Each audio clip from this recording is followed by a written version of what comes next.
Welcome back to Unleashed. This is Sheila Paylan reading Make It Major.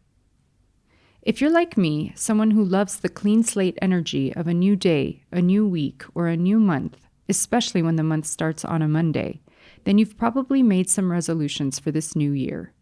Or as I like to call them, New Year's revolutions. And if you've already slipped, missed a day, skipped a workout, or cheated on your plan, welcome to the most crowded club in the world. Research shows that 88% of people who set New Year's resolutions fail them within the first 2 weeks. There's even a name for it, Quitter's Day, pegged by Strava after analyzing the behavior of 31.5 million users. It consistently lands on the second Friday of January, when the data shows motivation tends to collapse. This year, that fell on Friday, January 9th, just last week, which means that by the time you're reading this, there's a good chance you've already given up. I'm not here to berate you. In fact, I'm a long-standing member of the club. I've already snuck in a cheeky cigarette I shouldn't have, had the glass of wine I said I wouldn't, and broken fasts hours ahead of schedule. I've hit the snooze button too many times and procrastinated tasks until the cows came home to moo me into motion. The only thing I haven't done yet, though, is quit. That's not how change works. That's how the same year repeats itself. And besides, the year has barely begun. Also, things like waking up earlier, eating cleaner, working out more, the usual suspects to show up on almost everyone's resolution list, don't make it on mine. Yes, I want those things too, but they're not what I build my year around. Start the business, write the book, launch the thing, make the move, build the platform. Those are the kinds of goals worth obsessing over. The ones with extraordinary outcomes that can completely change the shape of your life. Strava's so-called Quitter's Day this year also happened to land on the 5-year anniversary to the day of one of the biggest moves I've ever made, moving to Armenia. Since then, I've transformed countless times, and the metamorphosis is far from over. Because finding Armenia and falling in love with it so deeply that I grew to care for its future even more than my own, did something fundamental. It made me want to become the best version of myself. Braver, more disciplined, and more honest about who I am and what I want. It raised the stakes. And when the stakes are high enough, quitting is no longer an option.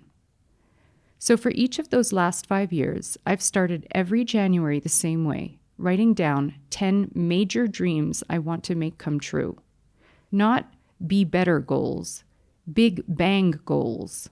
Some personal, some professional, some financial, most of them ridiculous, because they're big enough to require a certain level of delusional determination, enough to keep me going long after the initial excitement evaporates, doing whatever it takes, in whatever order it takes, for however long it takes to get there.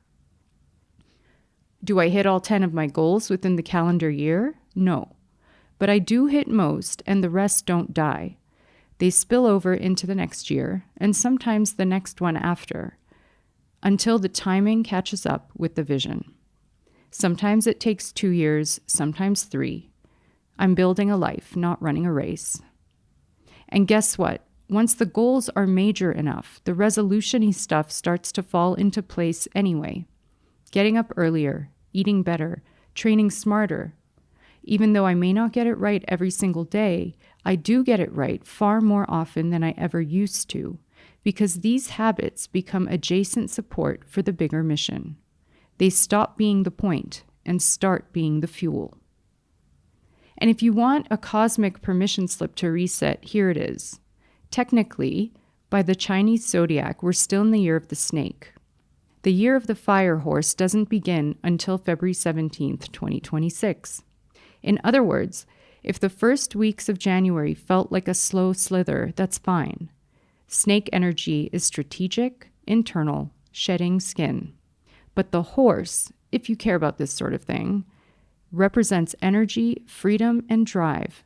And its rare, once every 60 years combination with the fire element adds boldness, passion, and intensity, making the year of the fire horse symbolic of dynamic change and powerful forward motion.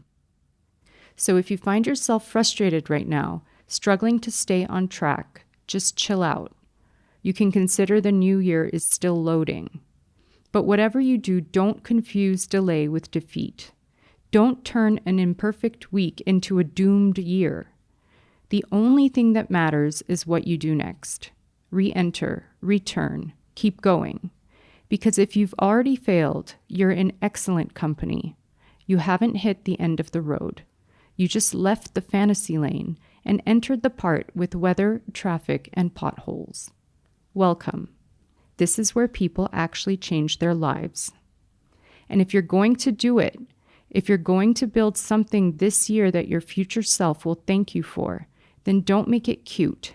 Don't make it vague. Don't make it optional. Make it major, or don't even bother.